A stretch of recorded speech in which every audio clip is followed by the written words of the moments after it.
Hello, I'm Steve Weber, the host of Book Cheapskate.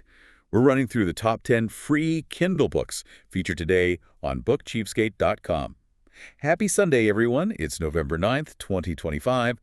With me, as always, is my co-host and bookworm sidekick, Cassandra. Good morning, Cass. Good morning. Always fun to see what's topping the free charts. Ready to get into it. Absolutely. It's quite the lineup today. We've got romance, mystery, a classic, even a really serious memoir. Quite a range. Yeah, definitely a mixed bag. It says a lot about what readers are looking for right now, I think. Escapism, sure, but maybe something more, too. Exactly. So let's start unpacking it. Kicking things off with number 1, The Fitzjohn Mystery Box, set by Jill Patterson. Right. International mystery, golden age detective vibes. And what jumps out immediately is this main character, Detective Chief Inspector Alastair Fitzjohn. The old guard detective, yeah. It mentions his methods are, like, painstaking and methodical. Mm-hmm. And they always triumph. There's something really comforting about that, isn't there, in, today's fast-paced world? Totally. It's like a promise that slow, careful work actually pays off. Logic and order winning out. And you see that in the specific books mentioned, like Celtic Dagger and Murder at the Rocks. Classic setups, a murdered professor, a killed businessman. Set in Australia, too, which is a nice touch. University campuses, historic Sydney. It grounds the sort of intellectual puzzle in a real place. Yeah, that structured escapism, like you said. It's familiar detective work, but somewhere maybe a bit exotic for many readers. You know, that desire for structure, for things making sense, it actually connects, interestingly, to book number 6 on the list. Oh, yeah. Which one's that? Murder on Oxford Lane by Tony Bassett. It's a British police procedural. Similar genre, but a different angle on structure. Ah, right. I see what you mean. This one sounds more contemporary in its challenges. Dia Sunita Roy is leading her first big case. Exactly. Businessman disappears, quiet village, but she's not Fitzjohn. She's up against skeptical colleagues, sexism, cultural prejudice. So it's the procedural, but with those very real, very modern institutional hurdles. It's less about the detective's inherent genius and more about navigating a flawed system. Right. Fitzjohn offers certainty because of the system. Maybe Roy offers hope despite this system. Readers seem to want both. And that detail about her being more concerned than the missing man's wife, that adds a whole layer of psychological complexity right there. Interesting. Definitely. Okay, let's switch gears quite dramatically.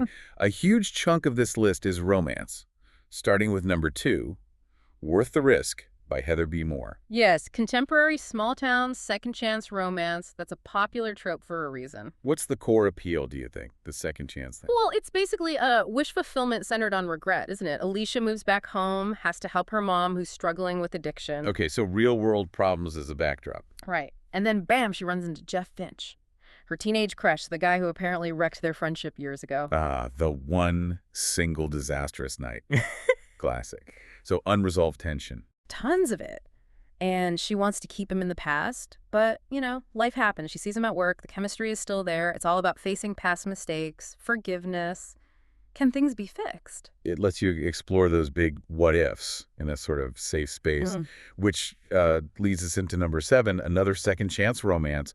But wow, this one seems way heavier. Oh, definitely. Make Me Stay by Amory Avant. Interracial romance, second chance again, but the stakes are, incredibly high here. Tell me about it. The heroine, Avery, is deaf. The hero, Donovan, learned sign language for her. That's significant. Hugely significant, especially because her father apparently dismissed her deafness as a flaw. So Donovan saw her, but then trauma. Yeah, the outline mentions 7 years ago something terrible happened. She lost their baby. Right, shattered everything. And now, years later, they're thrown back together. But wait, there's more. She's currently with another guy. A sizzling Cuban cop her dad approves of. Oh, man. So you've got grief, betrayal, family pressure, secrets. The description says Donovan claims deep-seated secrets far greater than their love tore them apart. Expect major angst. That's intense. Yeah. It really contrasts with the next couple of romances, doesn't it? Which seem a bit lighter. Yeah, numbers 8 and 9 definitely shift the tone towards, holiday warmth and sweetness. Still dealing with tough stuff, but the vibe is different. Okay, number 8, A Real Christmas by Christy Logan. Sweet single mom romance, holiday setting. Right. Allison's a widow, struggling, wants a good Christmas for her kids. Her boss, Ward Haysgard, is lonely, hates Christmas because he lost his grandmother who raised him.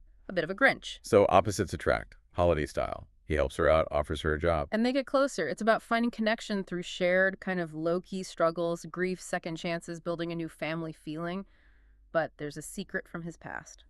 Always a secret. Of course. Gotta have that conflict. It sounds like a gentler kind of healing compared to Make Me Stay. Exactly.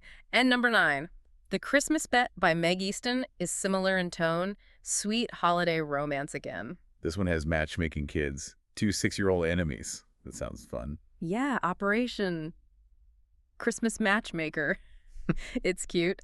The parents are Rachel, who's recovering from cancer, and Nick, a widower new to town, both dealing with loss and grief. So the kids basically force them together through a school Christmas program. Pretty much. Rachel's taken this bet to say yes to holiday challenges. Nick's just trying to get by. It's that forced proximity trope driven by adorable, meddling kids. It's about opening up again after devastation, but framed by, holiday hijinks in Colorado. A safe way to explore tough emotions. Right. It's catharsis through sweetness, really, which makes book number 3 stand out even more. Ah, yes, number 3. Luna Wolf. Sounds different. Rejected Mateshifter Romance. Dark Academy. Yeah, this is a whole different corner of the romance world. It taps into some really specific fantasies. The heroine, she's the only one in her pack who can't shift into a wolf. Okay, so an outcast from the start. Exactly. Because she's broken, she gets sent to Luna Alpha Academy. And this isn't Hogwarts. It's secret, dark, full of other rejects, immortal shifters, demons, teachers who are definitely not nice. They teach dark magic. Wow. Okay, so what's the appeal of a setting like that? Sounds pretty grim. It's about finding power in rejection, I think. Embracing the darkness when the light has cast you out. And the romance fits that the hero, Atlas, is described as a hot shifter asshole. Charming. He's the alpha heir, and he needs her to pretend to be his mate. In return, he'll train her, so you get enemies to lovers, fake dating. Plus that whole possessive alpha thing. High stakes, high tension. The fake relationship starts feeling real. Right. It's validation and finding your strength in a really hostile, unconventional environment. Yeah. A power fantasy, but a dark one. Very different from the sweet Christmas romances. Absolutely. Okay, we need to pause and shift gears completely now for number 4. This one requires a different tone. Agreed. Number 4 is Forged by Dirt and Whiskey by Christopher Barningham, a military biography, a memoir. And the notes specifically say no humor here. This is about personal struggle. It follows a young Navy Seabee Kevin in Afghanistan back in 2010. Yeah, and what seems important here is the focus isn't just on action, on bullets and bombs. It's about the quiet weight of war, that constant uncertainty. The psychological side, and importantly, what happens after. The battle after the battle, as the source puts it. Exactly. Reintegration, coming home. Kevin struggles with the invisible wounds, PTSD, survivor's guilt. That disconnect between the experiences over there and life back home. It sounds incredibly raw and honest, dealing with how that brotherhood forged in conflict becomes like a lifeline when you're trying to readjust. It's a vital perspective, important for veterans to see their experiences reflected and important for civilians to try and understand the true cost of service. It's not just the physical danger. A really powerful and necessary story. Okay. Shifting back now, staying in the things gone wrong category, number 5. Right. Raining Men and Corpses by Ann R. Tan. This one sounds fun, though. A Chinese cozy mystery. Cozy mystery. So, murder, but make it quirky. Pretty much. Our hero is Raina's son, a grad student, totally broke. Her advisor cons her out of rent money. Oh, no. She goes to get it back, finds him dead instead, and naturally she becomes the prime suspect. Of course she does. And let me guess, the detective is someone she knows. Bingo. The lead detective is the only guy she's ever loved. Awkward. Very awkward. Adds that romantic tension right into the murder investigation. What else makes it cozy? The characters, I think. Especially her meddling grandma who shows up with a red suitcase and secrets. That provides the humor, the balance to the, dead body, plus the cultural details. Gotcha. So lightens the mood, keeps it engaging beyond just the puzzle. Okay, almost there. Last one, number 10. A true classic. Yes. The Phantom of the Opera by Gaston Leroux. First published way back 1909-1910. Still free on Kindle, though. Why do you think this one is still so popular, landing on a list with, shifter romance and cozy mysteries? Because the core themes are just timeless, aren't they? It digs into obsession, genius, madness, beauty, horror, all happening underneath the glitz of the Paris Opera House. That contrast is amazing. High art, upstairs, literal monster in the basement. Eric, the Phantom, his obsession with Christine. It's Gothic, it's psychological. Is he a genius? Is he mad? Maybe both.